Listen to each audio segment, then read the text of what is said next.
आप देख रहे हैं जन कल्याण एक्सप्रेस न्यूज। चुनावी माहौल का क्या रावली गांव के अंदर दौरा और जन कल्याण एक्सप्रेस टीम ने की लोगों से मुलाकात और लिए सबसे रुझान। आपको हम दिखाएंगे रावली गांव के अंदर ये दिखाया जाएगा कि आज जनता किस तरीके से किस मूड पे है। इस बात को देखते हुए आज हम आपको रावली गांव के लोगों से एक मुलाकात कराएंगे। आप चलते रहें, देखते रहें कि रावली गांव के अंदर हम एंट्री कर रहे हैं। इस बात को देखते हुए कि चुनाव में किसका परचम लहराएगा और कौन होगा अगला मुख्यमंत्री। पहले राउंड की जो वोटिंग होने जा रही है आपको पता है 10 तारीख को होने जा रही है। इस बात को देखते हुए हम एग्जिट पोल पे लोगों से आपको मुलाकात कराएंगे। रावली गाँव के अंदर हमारी एंट्री हो चुकी है। इस बात को देखेंगे कि रावली गाँव के अंदर है, उसको देखते हुए होना है क्या नहीं होना है। देख रहे हैं जन कल्याण एक्सप्रेस न्यूज। आज हम आपको चुनावी दंगल के अंदर रावली गांव के लोगों का मिजाज बताएंगे कि जो सरकार बनेगी इन वोटरों के दम पर बनेगी। और हमारे बीच एक बुजुर्ग बैठे हैं जो हमें दिखाई दे रहे हैं। आओ आज उनसे मुलाकात कराते हैं आपकी। सर क्या नाम है आपका? भैया मेरा नाम सुरेंद्र त्यागी है। त्यागी जी, जैसे चुनावी दौर चल रहा है और चुनावी दौर को देखते हुए किसका तुम्हारे गांव में रुझान महसूस होता है? सबसे पहले नंबर पे यहाँ सुरेंद्र मुन्नी है, दूसरे नंबर पर अजीत पाल त्यागी है। सुरेंद्र मुन्नी ही क्यों आप पहले नंबर पे बता रहे हैं? सुरेंद्र मुन्नी यूँ है, यहाँ वोटों के हिसाब से जाटों की वोट है, मोहम्मदों की वोट है, पंडितों की वोट है, कुछ वोट त्यागियों की भी हैं। जैसे पूर्व में विधायक है, उनका कार्य किस तरीके से रहा यहाँ पर? नहीं आया विधायक, घुना आया ना MP आया, कोई क्षेत्र में घूमने ना आया, देखने ना आया क्या हो रहा है क्या ना हो रहा है। तो आप उस विषय में क्या कहना चाहेंगे कि उस बात को देखते हुए सुरेंद्र कुमार मुन्नी कैसे खड़े उतरेंगे? सुरेंद्र कुमार मुन्नी ने पहले भी गाजियाबाद में 3 बार विधायक रहा, उसने वहाँ भी काम करे हैं। सुरेंद्र कुमार मुन्नी ना भला इंसान है। हमारे देश में सुरक्षित नहीं है, वहाँ अपना खतरा बताते हैं। जिन पे इतनी SPG होती है और इतनी बड़ी सुरक्षा लेकर साथ चलते हैं और वही सुरक्षित नहीं है, तो इस देश का आम आदमी कैसे सुरक्षित रहेगा? इस देश का आम आदमी कैसे सुरक्षित रहेगा? और दूसरी चीज, जब ये महंगाई, जब 400 रुपये का सिलेंडर है, जब स्मृति ईरानी को सिलेंडर दिखाई दे गया, नाचे ही चूड़ियाँ बेच गई, आज कहाँ चलेगी? घर में बढ़ गई। 950 रुपये का सिलेंडर है और पेट्रोल कहाँ है, डीजल कहाँ है? और जहाँ दंगे करवाने वाले कौन है? दंगे करवाने वाले BJP करवावे। अब क्यों नहीं जरूरत क्या करवाने की? भाषण दिया, दंगे भड़क गए। अब क्या जरूरत है? कैराना में घर घर पर्चे बांट रहे हो, जाके कैराना में घर घर पर्चे बांट रहे हो, उनके नाम याद दिवा रहे हो, फलाने पर के ठिकाने पर के अपने जिंदे करके ला रहे हैं। फिर बिठाओ और वोट पाओ। यही तो उद्देश्य इनका, कुछ और भी है। विकास के नाम पे इन्होंने बता दो क्या करा आके। विकास के नाम पे इन्होंने करा क्या आके? जिसे एक्सप्रेस वे बता रहे ना, हाईवे जो बनाए वे किससे बनते हैं? वे सरकारी फंडे से ना बनते, वे विदेश की सहायता से बनते। उन पर टोल लगते हैं, और टोल भी जब लोग लगते हैं जब पैसा वसूल हो जाए ना, उसके बाद तक भी टोल चलता रहे। GDP, इस देश की GDP इन्होंने कहाँ पहुँचा दी? इस देश की GDP इन्होंने कहाँ पहुँचा दी? इस देश का देखना क्या है? महंगाई को नहीं देख रहा कोई भी आदमी। कहाँ है ये महंगाई? इस देश की जनता त्रस्त है। इस देश के जो किसान है ना, उस किसानों को तो हमारा पशुओं ने बर्बाद कर दिया है। खाने को भी नहीं है उनके पास। मैं भुक्तभोगी हूँ, मेरा 30 बीघा का चक है, ये खा गए। सरकार क्या दे देगी मुझे?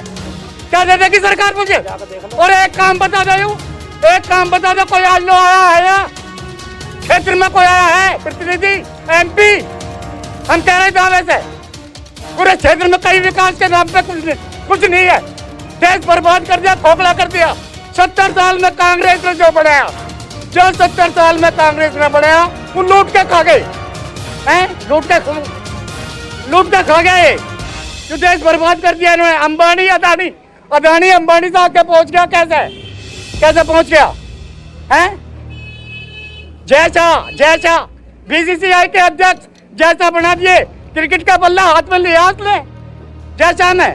उसकी कंपनी में कितना बड़ा एकदम से उछाल आया।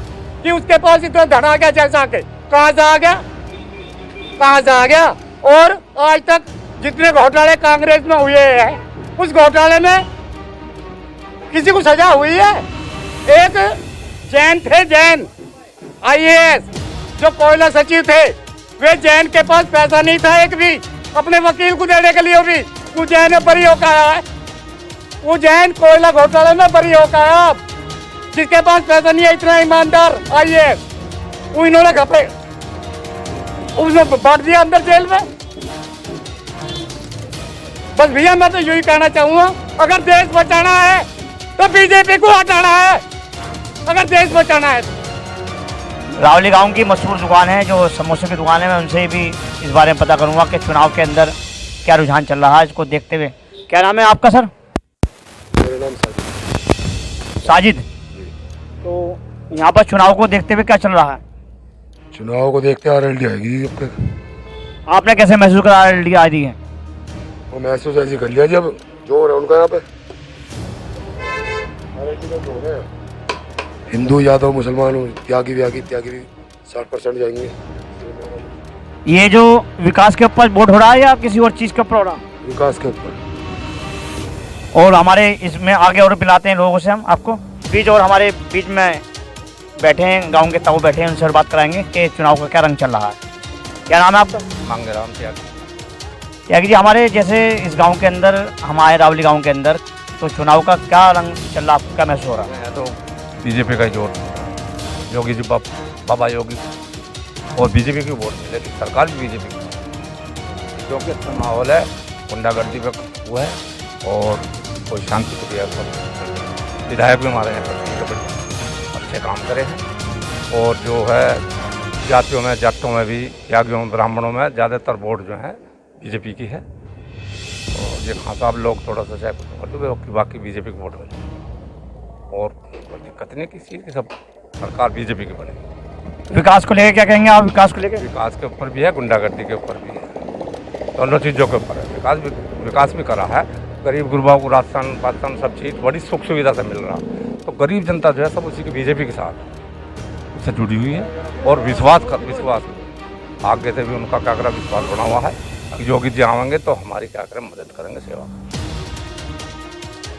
आपका क्या नाम है जी? मेरा नाम राजकुमार है। जैसे चुनावी दौर चल रहा है, इन्होंने बताया कि रुझान जो है यहाँ पर बीजेपी का है। हम तो केजरीवाल को देंगे, हम ना दे रहे किसी को भी। केजरीवाल का ही हुआ है, सब चीज़ माफ़ कर रखी है उसने, केजरीवाल को देंगे वो। नहीं, अब और सरकारें भी तो कह रही हैं कि हम माफ़ करेंगे। हम माफ़ कोई नहीं करेगा, वो केजरीवाल ही करेगा या तो केजरीवाल के सिवा और किसी को नहीं देंगे। और हम मुलाकात कराएंगे और गांव के लोग जो यहाँ बैठे हैं मुलाकात आपकी कराएंगे चुनाव को लेकर। क्या नाम है जी आपका? मुनेंद्र त्यागी। त्यागी जी, हमारे जैसे अब चुनाव चल रहे हैं, वोट पड़ने जा रहे हैं 10 तारीख को, उस बात को देखते हुए ये जो हम रावली गांव के अंदर दौरा कर रहे हैं, तो चुनाव का क्या रुझान है? चुनाव का रुझान ये है कि जितना भी युवा वर्ग है हमारा, वो सब भाजपा के साथ है और भाजपा को देश में लाना चाहिए। बड़ी पार्टी है, अच्छे लोग काम कर रहे हैं। मोदी जी और योगी जी जो है देश को विकास के पथ पर ले जाना चाहते हैं, हमें उनके साथ रहना। जैसे भी पीछे किसानों ने आरोप लगाया कि ये जो है किसान विरोधी पार्टी है, उस विषय में क्या कहना चाहेंगे? दरअसल हुआ क्या, जो किसान बिल था उसे लोग किसानों को समझा नहीं पाए, अदरवाइज तो वो किसानों के हक में ही था वो बिल। हम लोग नहीं समझ पाए, वो बात अलग है। अब उसके लिए आप आंदोलन करो, जनसंख्या में किसान है ही, उन्होंने बिल को वापस ले लिया किसानों के हित में, तो अच्छी बात है। अब किसान जो करना चाहते हैं वो कर लें उसके बिल के बाद में। अगर इन्हें लगता है कि हम अच्छी फसल की कीमत लेना चाहते हैं तो ले लें, जहाँ से मिले। मंडियों से लेना चाहते हैं तो मंडियों से ले लें। लेकिन हाँ, इतना ज़रूर है कि मैं ये कहना चाहूँगा, मोदी जी से और योगी जी से मेरी अपील है ये कि जनसंख्या नियंत्रण के लिए ज़रूर कोई ना कोई कानून लाएं, ताकि रोज़गार भी बढ़ सके, क्योंकि जब तक जनसंख्या बढ़ेगी रोज़गार नहीं मिलेगा। कोई भी पार्टी देश में रोज़गार की व्यवस्था तभी कर सकती है जब सीमित मात्रा में लोग हों। अगर असीमित मात्रा में लोग हैं तो रोज़गार नहीं मिलेगा। जैसे सभी प्राइवेट होता जा रहा है तो रोज़गार बचेंगे क्या, चाहे नियंत्रण कर लें या ना करें? देखो, प्राइवेटाइजेशन के बहुत सारे फायदे भी हैं। अब जैसा कि हमारा देश आरक्षण की आग से जूझ रहा है, सभी को पता है आरक्षण ने क्या हाल कर रखा है।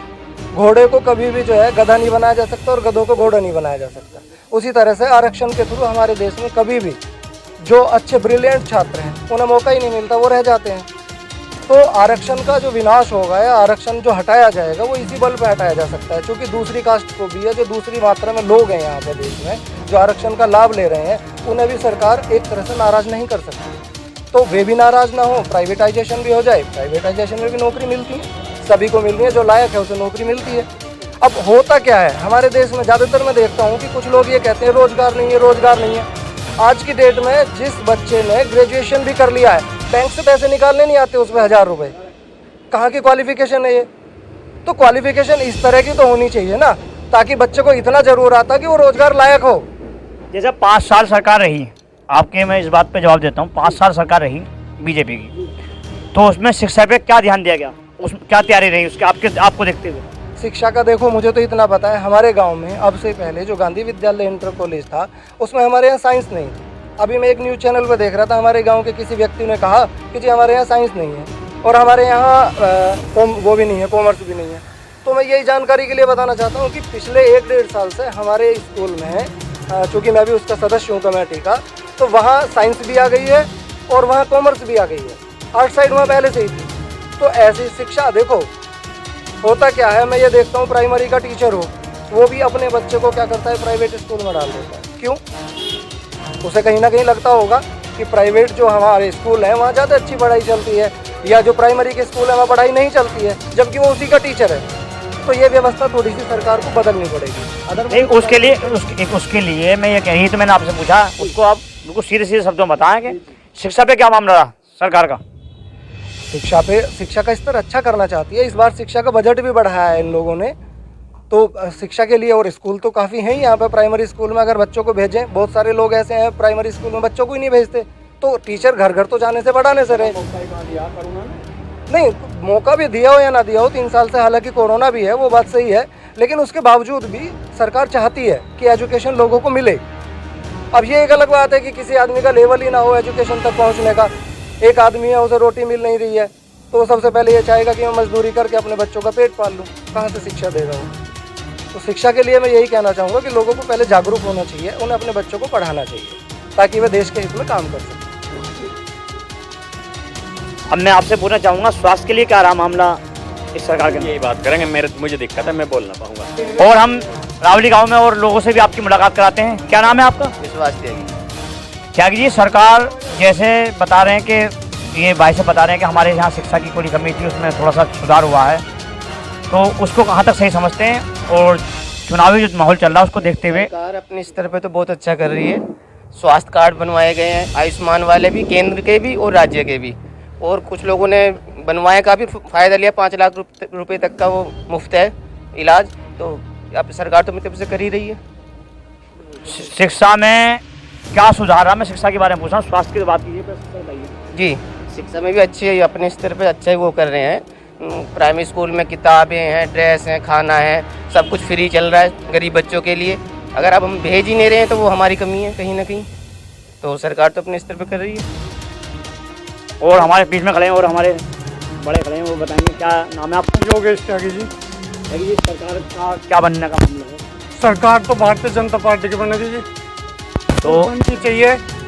अगर यहाँ मान सम्मान से रहना है, इज्जत से रहना है, गुंडों से बचना है, लूट से बचना है, मर्डर से बचना है, तो सरकार योगी जैसा ही मुख्यमंत्री चाहिए। और रही स्कूलों की बात, पढ़ाई तो घर का अपने बालक खुद करेगा तो पढ़ेगा, टीचर क्या करेगा? टीचर तो 1 या 2 बेल तो पढ़ाएगा, तो उसमें कोई सरकार की गलती नहीं होती, वो तो अपने उसके गार्जियंसों की गलती है, बच्चे की गलती है। ठीक है जी। प्रधानमंत्री नरेंद्र मोदी और मुख्यमंत्री योगी आदित्यनाथ, इनका कोई जवाब नहीं। ये तो कभी जैसे लाल बहादुर शास्त्री का नाम लिया जाएगा ना, उनसे भी ऊंचा नाम लिया जाया करेगा। अब तो विपक्ष है, सिर्फ इसलिए जो कह रहे हैं कि जब ये भूतपूर्व हो जाएंगे, लाल बहादुर शास्त्री को बुला देगा नरेंद्र सिंह मोदी। और पूछो क्या? और जैसे ट्वेलों का मामले में, जैसे लाइट को कहते हैं किसानों को ज़्यादा बिल दिए गए हैं और किसानों को लेकर, तो ये बताएं आप। बिल दिए गए जी ज़्यादा, हमने मान ली कोई बात नहीं। अरे सबसे बड़ी चीज़ है सुरक्षा। अगर हम जिंदे हैं तो जहाँ हमारा 4,000 का खर्चा महीने मारा 5 का आ जाएगा, और जब हम जिंदे ही नहीं रहेंगे कोई हमारे घर में से काट के ले जाएगा सब माल, या हमारे गोली मार देगा, तो बिल क्या देखेंगे? बिल होगी तो होगी पूर्ति। अब आधे कर दिए, डिक्लेयर हो गए, अब आधे जाएंगे, और बिल भी आ लिए। पहले तो चलाई लोगों ने कि 12 वालों को हुए, मेरे घर का बिल लिख डा, अधाया बिल्कुल, इसलिए पीछे महीने से जस्ट अधाया। और कहीं से कहीं तक आप जो है संतुष्ट हैं किसान? मैं यूँ कह रहा हूँ कि जिस दिन से देश आजाद हुआ, लाल बहादुर शास्त्री और वाजपेयी के शासन को छोड़ के और सारा शासन बेकार ही रहा है, नरेंद्र मोदी का उनसे भी बढ़िया। बहुत बढ़िया। और मुख्यमंत्री में नरेंद्र योगी जैसा हुआ ही नहीं। बहुत बढ़िया। संपत्ति फूकते थे ये लोग, सार्वजनिक संपत्ति फूकते थे। किसी मुख्यमंत्री ने आज तक यूँ नहीं की इसके घर से करो वसूल। ये नियम सबसे पहले योगी ने लागू करा। आज पूरे देश में अब दिखाओ कोई दंगा करके, 4 पीढ़ियों को पता लग जाएगा उसका कि जब तेरी प्रॉपर्टी से वसूल होगा, है जी। तो हमें कैसा मुख्यमंत्री चाहिए? मान सम्मान वाला चाहिए, जो हमें मान सम्मान दिला सके इस देश में। और जब हम डरे हुए रहेंगे, छुरा देते हैं पेट में। ये उनके गुण नहीं, फलानी पार्टी के। ये पुलिस भी क्या क्या थर-थर कर रही है। तो ऐसी सरकार न चाहिए जी हमें तो भारतीय जनता पार्टी बीजेपी जिंदाबाद, नरेंद्र मोदी जिंदाबाद। नागलों के परिवार ना आपने किसी एक भतीजे ने कही जी वो चाचा जी मुझको लगवा दो उसमें, क्योंकि मैं किसी ने लगवाया था। मेहनत करो, किसी भी क्षेत्र में करो, राजनीति में करो, पढ़ाई में करो, किसी में करो, मेहनत करो। बिना मेहनत के फल नहीं मिलेगा। और भैया एक मिनट, आज योगी आदित्यनाथ गुंडा की बिल्डिंग पाड़ दो। और इसके बाद में एक मुलाकात और आपकी कराते हैं रावड़ी गांव के अंदर। क्या नाम है आपका? मैं भैया कुमार, विधानसभा मुरादनगर से। भैया ये जुमलों की सरकार है, इसे घोषणा ही घोषणा करिए। एक भी घोषणा यूँ अपनी उतार के जमीन पे इन्हें धरातल पे कोई दिखाई है? पहली घोषणा ही गन्ने का पेमेंट 14वें दिन देंगे। किस किसान भैया का 14वें दिन मिल से पेमेंट हो रहा है? एक भी बताओ। हाथ ठाक है कितने किसान भाई है? दूसरी बात यूँ इन्होंने एक घोषणा करी, कोरोना काल में मृतक के आश्रित को 50,000 रुपये देंगे। किसी के भैया को अगर मिले हो तो एक भी बताओ। अगली बात और बताता हूँ, इन्होंने कही अगर उसके बच्चे, कोरोना काल के मृतक के बच्चे जो आश्रित हैं वे 18 से नीचे हैं तो उनको पढ़ाई का वो मिलेगा। किसी भैया को 1 रुपया मिला हो तो बताओ। रही बात हिंदू मुस्लिम की, हम कहें 70 साल तो देश आज़ाद हुए होंगे लगभग। मुस्लिम तो यहाँ शासक भी रहे हैं। मुस्लिम तो क्या सभी ने ही दफना दिए हिंदू? अगर हिंदू उन्होंने दफना दिए तो हिंदू कहाँ से आए? आज हिंदू कैसा आगे? जो एक जहर घोला जा रहा हिंदू मुस्लिम के नाम पे। इस देश का बंटवारा तो एक बार हो चुका, फिर भी कोशिश कर रहे हैं कि किस तरह बंटवारा हो। यदि हिंदुओं की पार्टी है भारतीय जनता पार्टी तो इनका वोट बैंक खत्म करें, इसे हिंदू राष्ट्र घोषित करके दिखाऊं। बस इतनी बात कहूँगा। जय अखिलेश, जय RLD।